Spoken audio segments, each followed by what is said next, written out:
Eh bien salut à tous les viewers, c'est Bad, j'espère que vous allez bien. Aujourd'hui on se retrouve pour une nouvelle vidéo sur Summoners Wars Chronicles. Enfin, pas exactement puisqu'on est sur la notice de la mise à jour qui est sortie ce matin, dans laquelle nous avons eu donc l'arrivée des nouveaux monstres, les Desperados. J'avoue que j'avais pas fait de review sur l'ancienne note des développeurs qui annonçait les nouveaux monstres.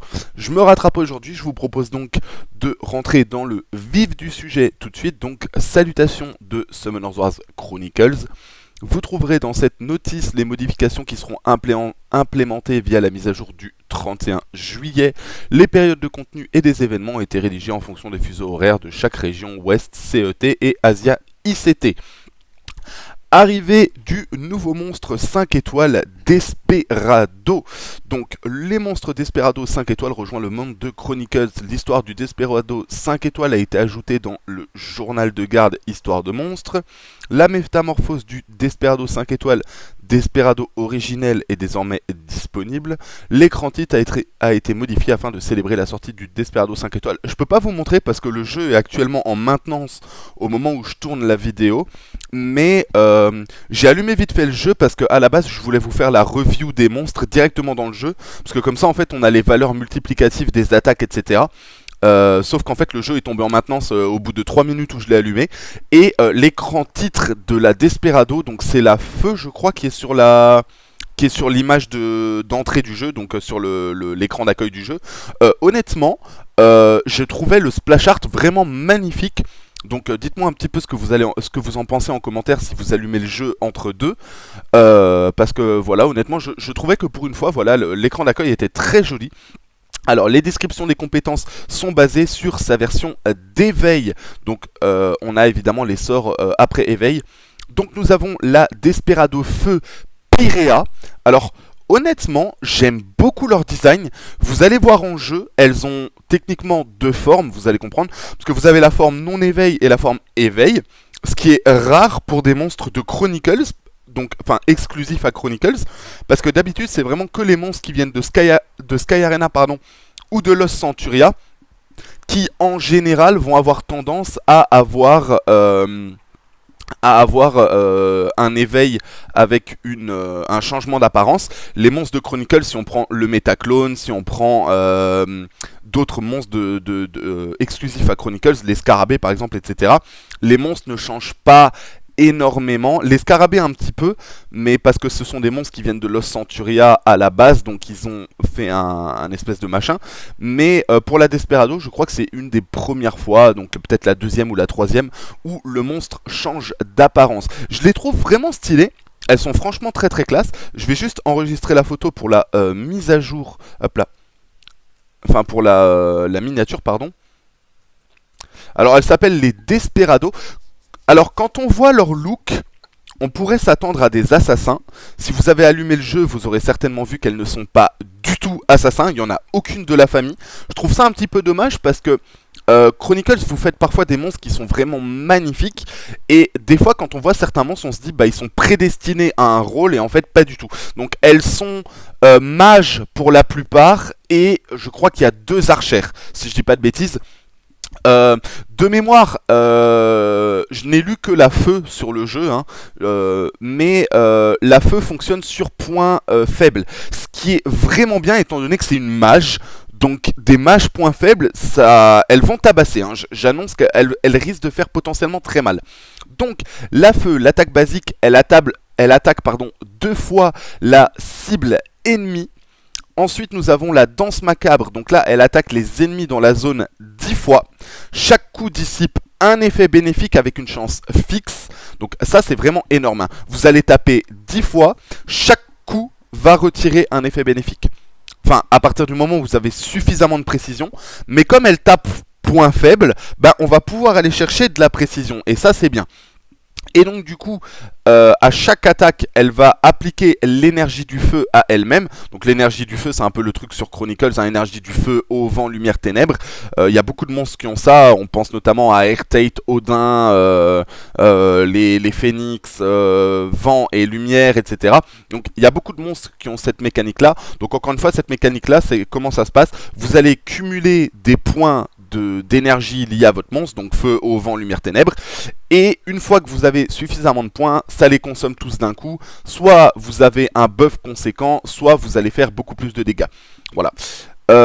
S'il déclenche une attaque sur point faible, lorsqu'il utilise une compétence et que l'énergie du feu atteint un certain niveau ou plus, utilise le mode Buster, explosion de l'énergie. Cette attaque ignore l'effet de déni de mort de la cible. Attention, c'est pas la danse macabre qui ignore l'effet de déni de mort. Vous allez le revoir quand on va voir le mode Buster, à quoi ça correspond exactement. En gros, c'est le mode Buster qui ignore le déni de mort de la cible. Voilà. Donc, ne vous dites pas, si vous vous pointez avec la Desperado Feu en arène ou en RTA, et que vous voyez que vous n'arrivez pas à tuer un monstre qui est sous déni de mort, ne vous en faites pas, c'est parce que c'est pas l'attaque elle-même, c'est le mode Buster. Voilà. Alors, le mode Buster, qu'est-ce que c'est? Donc, vous allez, hop là, s'il veut bien arrêter de me faire, hop là, on va faire comme ça. Donc, vous allez attaquer les ennemis dans la zone et appliquer surcharge sur vous-même. Donc, elle va s'auto-appliquer la surcharge. Après avoir utilisé une compétence, si l'énergie du feu atteint un certain niveau, elle consomme toute cette énergie du feu et elle utilise une fois supplémentaire le mode Buster. Donc, en gros, c'est marqué ici que si elle fait la danse macabre, elle va cumuler donc ses points d'énergie du feu. Puis, si elle arrive à un certain niveau en faisant des weakening points, donc des points faibles, avec l'énergie du feu, c'était marqué niveau 20 quand j'ai allumé le jeu tout à l'heure. Donc, une fois que vous avez 20 en énergie du feu, elle utilise le mode Buster, mais c'est une seule fois. Par contre, le mode Buster est une deuxième attaque, et donc si vous utilisez le mode Buster en deuxième attaque, et qu'ensuite vous atteignez les 20 points d'énergie du feu, elle réutilise le mode Buster. Mais c'est uniquement sur un maximum de 2. Voilà. Chaque fois qu'elle utilise une compétence de combo déclenchée par une seule compétence, les dégâts du mode Busters augmentent si l'énergie du feu est inférieure à un certain niveau et que surcharge atteint un certain niveau. Utilise mode Buster X, noyau d'impact. Cette attaque ignore les effets de réduction de dégâts et de déni de mort de la cible. Lors de l'utilisation de cette compétence, il devient immunisé aux effets de contrôle, enfin elle du coup, est immunisée aux effets de contrôle, et elle reçoit moins de dégâts et ne peut pas obtenir d'énergie du feu. Donc il faudra faire très attention. Le mode Buster, ça va être une activation, je pense. Vous allez activer votre mode Buster une fois que vous avez 20 d'énergie du feu, et si vous restez en mode Buster, vous n'allez plus cumuler d'énergie du feu. Par contre, plus vous allez utiliser votre mode Buster, plus vos dégâts vont augmenter. Voilà. Et ensuite, on a le mode Buster X, noyau d'impact, inflige 3 fois des dégâts fixes basés sur son attaque aux ennemis dans la zone et consomme surcharge. Applique également énergie du feu à elle-même. Cette attaque ignore les effets bénéfiques de réduction de dégâts, les effets de déni de mort et augmente les dégâts selon les PV perdus de la cible. Donc en gros, plus elle va taper fort, plus elle va faire de dégâts. Plus elle va faire de dégâts, plus ça va augmenter son Buster X, du coup, son mode Buster X. Et donc, je pense que sur des combats à longue durée, elles vont être ravageuses. Honnêtement, avoir un petit peu les coefficients de dégâts qu'ils leur ont mis, parce que j'ai eu juste le temps de lire les coefficients de la danse macabre et de l'attaque basique. De mémoire, l'attaque basique, je crois que c'est des dégâts équivalents à 120-125%. Et pour la danse macabre, donc vu qu'elle tape 10 fois, chaque coup c'est 39 et quelques de dégâts d'attaque. Et après, bah, le mode Buster et Buster X plus la suite, j'ai pas eu le temps de lire. Voilà. Donc les PV perdus de la cible, lors de l'utilisation de cette compétence, Desperado est immunisé aux effets de contrôle et reçoit moins de dégâts. Donc ça c'est surtout bien parce que bah du coup elles vont devenir vachement tanky, sachant que bah encore une fois comme ce sont des monstres basés point fixe, enfin la feu en tout cas, hein, les autres j'ai pas encore lu, mais comme la feu est basée sur les dégâts fixes, bah vous allez pouvoir aller chercher de la précision pour son sort qui est lié à la précision, et vous allez aller pouvoir chercher un peu de PV, un peu de défense pour rendre le monstre tanky. Et ça c'est pas mal du tout. Parce que du coup, ici, vous allez vraiment tanker de ouf par rapport au fait que, bah, du coup, elle est immunisée aux effets de contrôle de foule. Donc, pas de stun, pas de sleep, pas de... Enfin, voilà. Et derrière, elle reçoit également moins de dégâts. Donc ça, c'est vraiment bien. Par contre, j'ai pas regardé combien de dégâts en moins. J'ai pas eu le temps de voir les pourcentages, mais voilà. Alors, voici la stratégie. Lorsqu'elle s'applique l'énergie du feu à elle-même, si l'énergie du feu atteint un certain niveau, donc 20, et qu'il ne possède pas d'augmentation d'attaque, s'applique une augmentation de l'attaque, donc en plus elle se buff attaque, elle va vraiment être forte la feu je pense. Lorsqu'elle est touchée par une compétence, si les dégâts reçus dépassent un certain seuil, Desperado s'applique l'énergie du feu. Et un bouclier anti-sort. Ouh. Si elle reçoit des dégâts létaux, elle ressuscite et s'applique l'énergie du feu ainsi que surcharge. Donc en plus elle a un revive. Eh mais elle va vraiment être... Elle est vraiment forte. Genre vraiment, enfin, j'arrive pas à me rendre compte comme ça sur le papier si vraiment elle va être forte, mais le fait qu'elle ait une raise, qu'elle reçoit moins de dégâts quand elle est en mode busters, etc., je pense qu'il y a vraiment un monde où elle va être un peu relou. Hein. Alors, si elle revient à la vie par elle-même grâce à cette compétence, les pénalités de réanimation de l'arène et du combat d'occupation ne s'appliquent pas. Donc ça, c'est comme d'habitude pour les monstres qui ont une résurrection, donc ça veut juste dire que en gros... elle ne peut pas revenir à la vie à l'infini. Elle va revenir à la vie une fois et après, voilà. Alors, danse macabre ultime, donc c'est l'ulti de l'attaque de base. Donc ça, on va pas lire parce qu'en général c'est la même chose, c'est juste les dégâts qui vont un petit peu augmenter parce que c'est en ulti. On arrive ensuite sur la Desperado O, donc Livael, qui est normalement archère si je me souviens bien. Donc ici, attaque basique sans tir à dispersion, attaque la cible ennemie 2 fois et utilise téléportation avec une chance fixe. Les cibles éliminées par cette attaque ne peuvent pas être réanimées. Merci. Enfin, on en a d'autres des monstres qui empêchent la résurrection. Ça, c'est bien. Voilà, ça c'est, on veut un petit peu plus de monstres comme ça, parce que actuellement on a que Tyrfing et Asuka Dark qui empêchent la réanimation en tant qu'assassin. Après on a d'autres monstres, mais qui souvent ça va être des monstres qui sont un peu tank, etc. Donc voilà. Alors attaque basique, tir à dispersion, avec tir à dispersion, consomme tir à dispersion et attaque les ennemis dans la zone 4 fois. Utilise également téléportation avec une chance proportionnelle à sa vitesse d'attaque. Pénètre la défense de la cible, maximum 35% en fonction du nombre d'attaques basiques, tir à dispersion, consécutives, et réinitialise la pénétration de défense lorsqu'il utilise une attaque basique sans tir à dispersion. Quand la pénétration de défense atteindra sa valeur max, la première attaque étourdit les ennemis dans la zone avec une chance fixe. Cette attaque ignore les effets de réduction de dégâts et les cibles éliminées ne peuvent pas être réanimées. Ah, donc elle l'a aussi... En fait, elle a deux attaques basiques. Elle a attaque basique simple... Donc c'est pour ça que c'était marqué sans tir à dispersion. Et après on a l'attaque basique, tir à dispersion. Ok. Ah, c'est bien. Donc je suppose aussi avec une mécanique de changement. Alors téléportation se déplace rapidement, s'applique tir à dispersion et s'applique un bouclier anti-sort avec une chance fixe. Ça c'est bien téléportation. Par contre, se déplace rapidement, qu'est-ce qu'ils entendent par là? Est-ce qu'elle va se déplacer sur les mobs en mode genre... Coco vient ici, j'ai pas fini de te défoncer.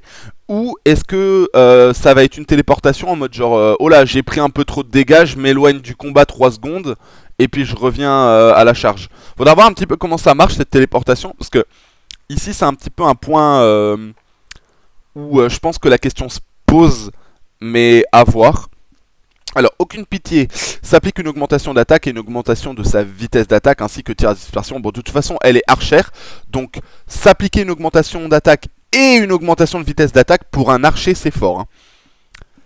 Ensuite, on a grenade étourdissante, donc dissipe 2 effets bénéfiques des ennemis dans la zone et applique une réduction de défense. Puis les étourdit avec une chance X. Ah, en plus, elle break def. Attends, elle break def plus pénétration de la défense. Ouh, la haut, elle va faire mal aussi à mon avis. Hein. Et grenade étourdissante ultime, blablabla, donc ça c'est la même chose. Ensuite nous avons, la vent Hydrène. Alors Hydrène, je crois que c'est une archère aussi, mais je suis plus sûr, ou une mage. Je crois que la haut et la light sont tireuses, et les 3 autres sont mages. Je vous avoue que vraiment j'ai pas eu le temps de regarder. Hein. Donc, attaque basique, attaque la cible ennemie 2 fois en état de tireur d'élite. Et augmente la portée de cette attaque. Oh, c'est pas mal ça. Et on a mode fusil. Ah, je pense qu'elle va avoir une mécanique un peu... Donc pour ceux qui viennent de Sky Arena, vous comprendrez ce que je veux dire. J'ai l'impression qu'elle va avoir une mécanique un petit peu comme les snipers MK1 sur Sky Arena. savez, ils ont une mécanique où en fait, ils vont se mettre, donc avant d'attaquer, les attaques en fait du monstre fonctionnent en 2 tours. Avant d'attaquer, il va se mettre en mode tireur embusqué, hein, donc vu que ce sont des snipers, en mode tireur embusqué. Et en fait, quand il est en tireur embusqué, il reçoit moins de dégâts et on peut pas faire de critique sur eux quand ils sont en mode tireur embusqué. Et dès qu'ils mettent une attaque, enfin dès qu'ils tirent un coup de fusil, par contre ils font des dégâts de zinzin. Donc je pense qu'elle va avoir un peu une mécanique comme ça. Bah dans ces cas-là, pourquoi rajouter les Desperados et pas juste les snipers? Bon, à voir. Alors, champ électrique. Applique un blocage de dissipation d'effets néfastes aux ennemis dans la zone et les étourdit avec une chance fixe. Applique ensuite une décharge électrique 5 fois par seconde avec une chance fixe. En état de tireur d'élite, augmente la portée de cette attaque. Donc là ici en mode tireur d'élite, je pense qu'elle va juste augmenter la distance de frappe. Ce qui est pas plus mal en vrai. Hein, voilà. Alors mode fusil. Attaque la cible ennemie et la renverse avec une chance fixe. Si la cible n'est pas renversée après l'utilisation de cette compétence, utilise le mode fusil tir mortel à nouveau sur la cible, maximum 3 fois. Ouh, donc elle va pouvoir... Chaque activation d'une compétence de combo déclenchée par une seule utilisation de compétence réduit les dégâts du mode fusil tir mortel. Ah, ok. Donc oui, tu peux l'utiliser un maximum de 3 fois. Par contre, plus tu l'utilises, plus les dégâts sont bas en fait. Ok. Cette attaque ignore les effets de réduction de dégâts de la cible. En état de tireur d'élite, augmente la portée de cette attaque. Il est immunisé au contrôle de foule lors de l'utilisation de cette compétence. Ça c'est bien aussi parce que du coup ça veut dire que tu vas pas pouvoir la stun quand elle va se mettre en mode tireur mortel. Ça c'est bien aussi ça. Alors, grande gueule, petit cœur. J'aime bien le nom de l'attaque. Lorsque ses PV tombent en dessous d'un certain seuil, dissipe tous les effets néfastes qui l'affectent et récupère des PV et en état d'ombre. Entre en état d'ombre, pardon. En état d'ombre, il ne peut pas être sélectionné manuellement lorsque la durée de la compétence expire, il quitte l'état d'ombre. Les dégâts infligés augmentent en fonction de la distance entre lui et la cible. Ah, c'est spécial ça, eh! De l'attaque de compétence. Lorsque sa précision atteint 200%, il entre en état de tireur d'élite. Bon, les gars, on va clairement la foutre à 200 précis pour qu'elle soit H24 en mode tireur d'élite en fait.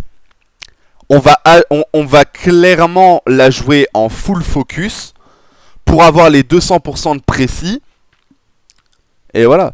Ou si oubli lui est appliqué, en état de tireur d'élite, ses attaques infligent toujours un coup critique et ses compétences ignorent la défense de la cible. C'est un anti-oblivion. Et par contre, c'est une pénétration complète, donc c'est un ignore def. Oh.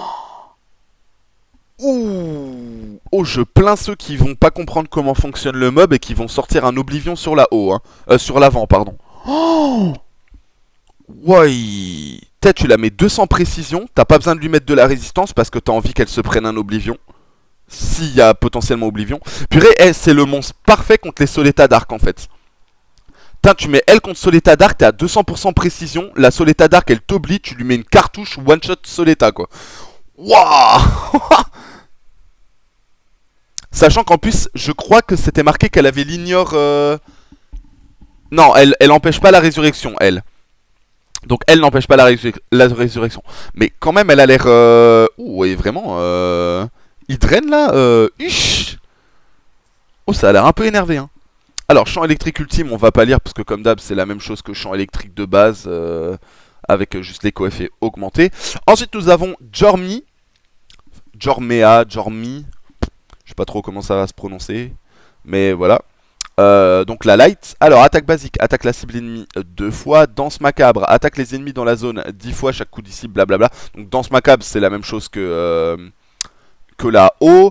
Mode fusil, attaque la cible ennemie et la renverse avec une chance fixe si la cible n'est pas renversée après l'utilisation de cette compétence, blablabla. Donc ça, c'est la même chose du coup que l'avant. Mode Buster X, c'est la même chose que la haut. Pas de royaume pour les faibles. Alors, lorsqu'elle attaque un ennemi, augmente les dégâts infligés en fonction de la résistance aux effets de la cible. Ouf.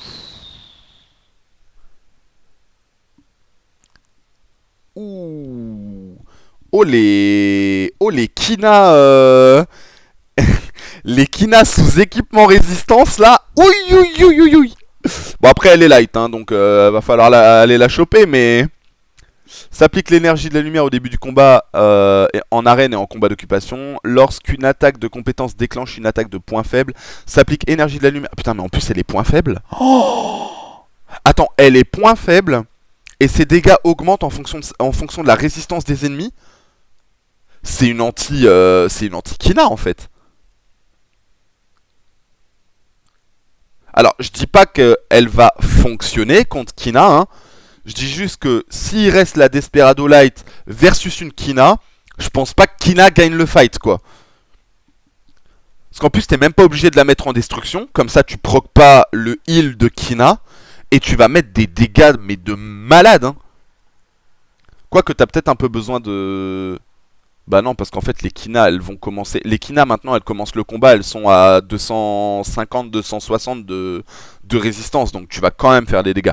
Après, à voir combien de ratio y a d'augmentation d'attaque par rapport à la résistance, tu vois. Si genre 200 de résistance, ça augmente que de 10% les dégâts, c'est pas si ouf que ça. Par contre, si 20% de résistance augmente de 10% et du coup c'est cumulatif, alors ça va être énervé. Vraiment. Alors, attaqué par une compétence déclenche une attaque de point faible, s'applique l'énergie de la lumière. Lorsqu'il utilise le mode fusil-tir mortel, si énergie de la lumière atteint un certain niveau, applique une surcharge supplémentaire avec une chance fixe. Lorsqu'il subit des dégâts létaux, s'il possède un certain niveau d'énergie de la lumière, il ressuscite et s'applique une surcharge après la résurrection. S'il revient à la vie par lui-même grâce à cette compétence, les pénalités de réanimation, blablabla. Dans ce macabre ultime, on va évidemment pas la lire. Et ensuite, nous avons Aphonès. Aphonès qui est vraiment, je trouve, la plus classe. Petite vibe de Vi dans League of Legends, pour ceux qui connaissent, hein, je trouve, avec les mèches roses et la chevelure un peu carrée. Bon, vous allez me dire, Vi, elle a les cheveux rouges, mais vas-y, tranquille, t'as capté. Je trouve qu'il y a une petite vibe quand même Vi là-dedans, mais voilà. Alors, attaque basique, sans tir à dispersion, attaque la cible ennemie 2 fois, utilise téléportation, blabla. Donc ça c'est la même attaque basique que la O du coup, donc la téléportation c'était la O. Attaque basique, tir à dispersion, donc consomme un tir à dispersion et attaque 4 fois la cible ennemie dans la zone, 4 fois les ennemis dans la zone, tout en s'appliquant l'énergie des ténèbres. Utilise également téléportation avec une chance fixe proportionnelle à sa vitesse d'attaque. Ouh. Oh, mince vitesse d'attaque du coup. Pénètre la défense de la cible jusqu'à 35% en fonction du nombre d'attaques basiques consécutives avec tir à dispersion. Et réinitialise la pénétration de la défense lorsqu'il utilise une attaque basique sans tir à dispersion. Cette attaque ne peut pas infliger de coups critiques et ignore les réductions de dégâts ainsi que le déni de mort de la cible. Donc du coup, elle, ça va être pareil, ça sera du weaking point, je pense. Tu vas pas la mettre en crit puisque tu sais que l'attaque ne peut pas coup critique. Et donc les deux qui ont l'attaque basique et l'attaque basique tir à dispersion, les deux qui ont ça, je pense que de toute façon, c'est surtout des monstres que tu vas jouer en full vitesse d'attaque pour qu'elles jouent à balle leurs attaques basiques. Donc elles sont clairement basées sur les attaques basiques parce que le reste vend moins de rêve, j'ai envie de te dire, tu vois.